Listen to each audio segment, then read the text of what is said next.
Hello everyone, welcome to my channel. दिनै बे भिडिअनि गेजेरजों आं नोंसोरनो इंलिश ग्रामारनिफ्राय ए, एन आरो दानि बाहायथिखौ फोरोंगोन। सिगांनि भिडिअआव नोंसोरनो एनि बाहायथिखौ फोरोंबाय। जुदि नोंसोर बे एनि बाहायथिखौ नुवाखैब्ला बे भिडिअनि डिसक्रिप्शननि गाहायाव लिंक होनाय दंखायो, बे लिंकआव थुनानै नायनो हागोन। बिदिब्ला भिडिअखौ जोबजासिम मोजाङै नायलांदो आरो बेबायदि इन्टारेस्टिं भिडिअफोरखौ नायबाय थानो थाखाय चेनेलखौ साबस्क्राइब खालामनानै hit the bell icon. So let's begin. So first of all, इननि बाहायथिया जाबाय जाय सोदोबा भावेलजों जागायजेनो। ओके, माजों जागायजेनो? भावेल। भावेल माने मा? गारां हांखो, राइट? जों बयबो मिथिखायो भावेल माने गारां हांखो। आरो बे सोदोबफोरखौ रिंसार खालामोब्ला माने साउन्ड बोयोब्ला, फरायग्रोयोब्ला भावेलनि रिंसारा इउ नङाब्ला वाननि बायदि रिंसार गोमखाङा। माने भावेलनि रिंसारा माबायदि गोमखाङानो? इउ, वान बेबायदि गोमखाङा। फरायोब्ला, साउन्ड बोयोब्ला, अब्ला जों माखौ बाहायनो हायोनो? एनखौ बाहायनो हायो। जुदि सोदोबा माजों जागायजेनदों? भावेल, गारां हांखोजों जागायजेननांगोन। अके, एग्जाम्पल लानि जोङो नाय। फार्स्ट अफ अल मा दङ? Their is umbrella. आमब्रेला बे सोदोबा माजों जागायजेनदों? भावेल। अके, भावेला मा मामोन? जोंहा मोनबा दंमोन ना? ए, इ, आइ, अ, इउ, नङा होमबा? भावेला जोंहा मोनबा दङ गासै। जों बयबो मिथिखागौ बेखौ। होमबा बे आमब्रेला सोदोबा जोंहा भावेलजों जागायजेनदों। नाथाय आमब्रेला होननाय साउन्ड खालामनाय समावहाय भावेलनि साउन्डआ माबायदि जादों एसे नोजोर खालाम। इउमब्रेला जादों नामा? जायाखै। वानब्रेला जादों नामा? जायाखै। जोंहा मा जादों? आ जादों, आ। स' भावेलनि साउन्डआ बेवहाय मा जायाखै? इउ, वा बिदि जायाखै। ओंखायनो जों बेवहाय मा बाहायनो हागोन? एन बाहायनो हागोन। क्लियार? स' नेक्स्टआव नाय। He is artist. नै बियो सासे आर्टिस्ट। होमबा बे आर्टिस्टखौबो फरायनायाव जोंहा ए बाहायनांगोन ना एन बाहायनांगोन? होमबा जों बेवहाय मा बाहायनो हागोन? एन बाहायनो हागोन। मानो एन बाहायनो हागोन? मानोना बिकज बियो फार्स्ट अफ अल भावेलजों जागायजेनदों। लोगोसे बेखौ जों फरायनायाव आ होननानै फरायदों। Not you, not like one बिदि। Okay, I think it is clear. Next जोङो नायगोन थार्ड एग्जाम्पल। थार्ड एग्जाम्पलाव दङ जोंहा गिभ मी आपोल। आंनो आपोल हर। आंनो थाइसे आपेल हर। गिभ मी आपोल होनबाथ' जों जानाय नङा। गिभ मी ए आपोल नङाबा एन आपोल होनथारनांगोन। बेयावबो आपोल सोदोबाबो जोंहा भावेलजों जागायजेनदों। नाथाय बेखौ जों साउन्ड खालामनाय समाव आ होनना बुंदों। नट इउ, नट वा। अके, स' बावबो मा जागोन? एन जागोन जोंहा। क्लियार? स' नेक्स्ट नायबावनि जोङो। नेक्स्टआव दङ जोंहा मेथामेटिक्स। मेथामेटिक्स इज नट मा साबजेक्टनो? इजि साबजेक्टनो। इजि बेखौ जों मा होननानै फरायगोन? इजि। अके, नट इउ जि, नट वान जि। इजि होमबा बेखौ बेयावबो जों मा बाहायनो हागोन? एन बाहायनो हागोन। अके, स' जों बावबो एन बाहायनो हागोन। आरो मानो बाहायनो हागोन? मानो होनबा जों बेखौ बे इजि सोदोबा भावेलजों जागायजेनदों आरो बिनि रिंसारा जोंहा इउ, वा बिदि जायाखै। Last example he is engineer. Engineer सोदोब दङ नाय। इन्जिनियार भावेलजों जागायजेनदों। बावबो मा जाखासिगोन? एन जाखासिगोन। अके, स' आं सानो बुजिबाय नोंसोरो। स' एननि सेकेन्ड बाहायथियानो जाहैबाय जुदि खौरां हांखो, देट इज कनसनेन्ट होनना बुङो दे खौरां हांखोखौ इंलिसाव। खौरां हांखो माने मा? ए, इ, आइ, अ, इउ भावेलखौ गारनानै ए बि सि डि आव जेसेबां लेटार थायो, जेसेबां एल्फाबेट थायो, बि, सि, डि, एफ, जि बेफोरखौ जों मा होनना बुङो? खौरां हांखो, कनसनेन्ट। होमबा नायदो मा होनना बुंदों? जुदि खौरां हांखो ओजों जागायजेननाय सोदोबफोरखौ रिंसार बोनायाव माने साउन्ड खालामनायाव आरो ओजनि रिंसारा साउन्डआ सिरियै थायो। मा थायोनो? सिरियै, साइलेन्टै थायो। एजों जागायजेननाय माखासे सोदोबफोर थायो, माखासे वर्ड्सफोर थायो, बिसोरखौ जोङो साउन्ड खालामोब्ला एजनि रिंसारा माने एजआ सिरियै थायो, जेबो साउन्ड जाया ओजनि। अके, बिनिफ्राय नायलां। रिंसारा भावेलनि बायदि जायो, सिरियै थायो। सिरियै थानानै मा जायोनो? रिंसारा भावेलनि बायदि जायो। अब्ला एनखौ बाहायनाय जायो। होमबा जों दहाय मा मोनदोंमोन?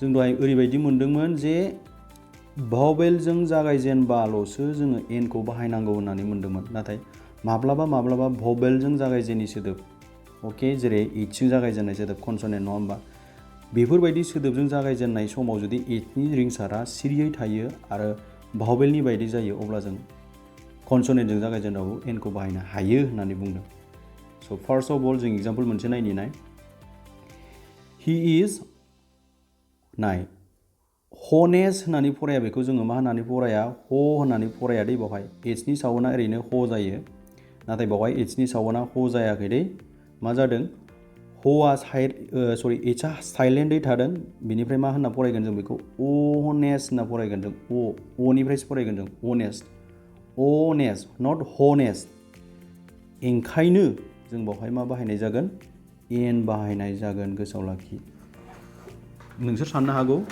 बेवहायथ' एन जाथावनामोनलै माथो नाथाय डेट इज नट पसिबल बेवहाय जोंहा एचजों जागायजेनदोंबाबो जिहेतु बिनि साउन्डआ साइलेन्ट जादों नालाय ओंखायनो जों एन बाहायनांगोन नेक्स्ट एग्जाम्पल जों नायनि सी केम आफ्टार अके सी केम आफ्टार बियो फैदोंमोन आवार बेखौ जों हावार होननानै फराया बावबो एचनि साउन्डआ ह जायाखै क्लियार ह जायाखै गोसोआव लाखि मा जादों आवार आ भावेलनि बायदि जादों ओंखायनो जों बावबो मा जागोन एन होननानै बाहायनो हागोन एन आवार सी केम आफ्टार एन आवार माने बियो से घन्टानि उनाव फैदोंमोन स' नेक्स्ट एग्जाम्पल लानि जोङो I invited honored guest आं सनमान खालामजाथाव मानिजाथाव सिबिजाथाव सनमान खालामजानाय गेस्ट माने आलासिखौ खावलायदोंमोन इनभाइटेड खावलायदोंमोन बेवहाय नाय मा सोदोब दङ honored बे honored सोदोबखौ जों honored होनना फराया ओंखायनो बावबो जोंहा मा जागोन एन जागोन बुजिबाय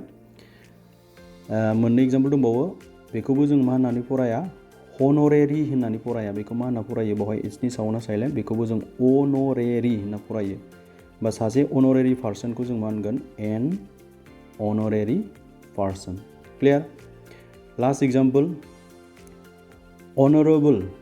अनरेबल मिनिस्टार सनमान खालामजाथाव मानिजाथाव मिनिस्टार बेखौबो जों हनरेबल होनना फराया दै मा होननासो फरायो अनरेबल माने जाय माने सनमान खालामजाथाव सनमान खालामजानो गोनां जाथाव ओंखायनो बेखौबो जों मा बाहायनो हागोन बेवहायबो एन बाहायनो हागोन स' बुजिबाय जानांगौ जेब्ला एचनि साउन्डआ सिरियै थायो अब्ला जों माखौ बाहायनाय जायो एनखौ बाहायनाय जायो बेखौ गोसोआव लाखि जों दानिया थांसै नेक्स्ट बाहायथियाव माखासे सुंद'यै लिरनाय सोदोबफोर एक्सुवेलि बे सोदोब जानांगौ मिस्टेक जादों लिरनाया एब्रिभिएशन होनना बुङो इंलिसाव गोसोआव लाखि सुंद'यै लिरनाय सोदोबफोरखौ एब्रिभिएशन होनना बुङो सुंद'यै लिरनाय सोदोबफोरनि गिबि रिंसारा फार्स्ट रिंसारा माने फार्स्ट साउन्डआ भावेलनि बायदि रिंसार गोमोब्ला एनखौ बाहायनो हायो स' गिबि रिंसारानो गिबि साउन्डआ माने बुंजेननाय साउन्डआ जेब्ला भावेलनि बायदि जायो सुंथाबै लिरनाय सोदोब एग्जाम्पल लाबानो बुजिगोन नोंसोरो नायलां आं एग्जाम्पलाव खोन्थानि नैबाव एग्जाम्पल दङ जोंहा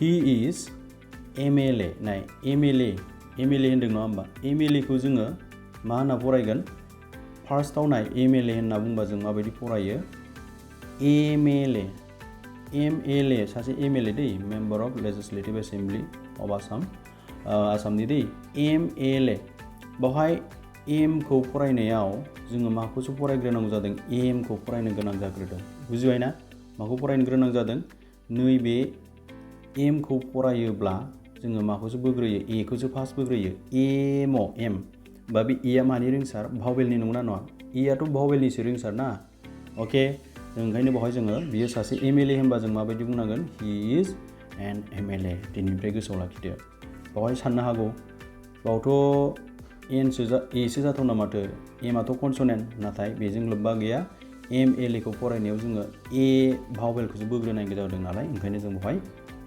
एखौ बाहायनाय जादों सेकेन्डआव नायनि देयार इज एलपि स्कुल गंसे एलपि स्कुल दङ एलपि स्कुल होननायाव जोङो फार्स्टआव एलखौ माबायदि रिंसार खालामदों नैबेखौ नोजोर हो एखौसो बोग्रोदोंना नै एनि उनावसो ल फैदों नङा होमबा एलपि एआथ' जोंहा भावेलनि रिंसारसो ओंखायनो बेवहायबो मा जागोन एन क्लियार नेक्स्ट नायनि नेक्स्टआव दङ जोंहा सी इज एमएससी स्टुडेन्ट बियो सासे एमएससी स्टुडेन्टनो नै एमखौथ' जों दानि बावैसो फरायखांबाय एम ओंखायनो बावबो बियो सासे एमएससी स्टुडेन्ट होनबा जों मा बाहायनांगोन एन बाहायनांगोन एग्जाम्पल गोबां लाबावनि एग्जाम्पल गोबां दङ नै देयार इज आरसीसी बिल्डिं मोनसे आरसीसी बिल्डिं दङ आर खौ फरायनायाव नों माफोरखौ फरायो आ होनना फरायग्रोयो आया मानि रिंसार भावेलनि रिंसार ओंखायनो बेवहाय एन बाहायनाय जागोन स' बेबायदि सुंद'यै लिरनाय सोदोबफोरनि खौ साउन्ड खालामनाय समाव फार्स्टआव जेब्ला फरायजेनो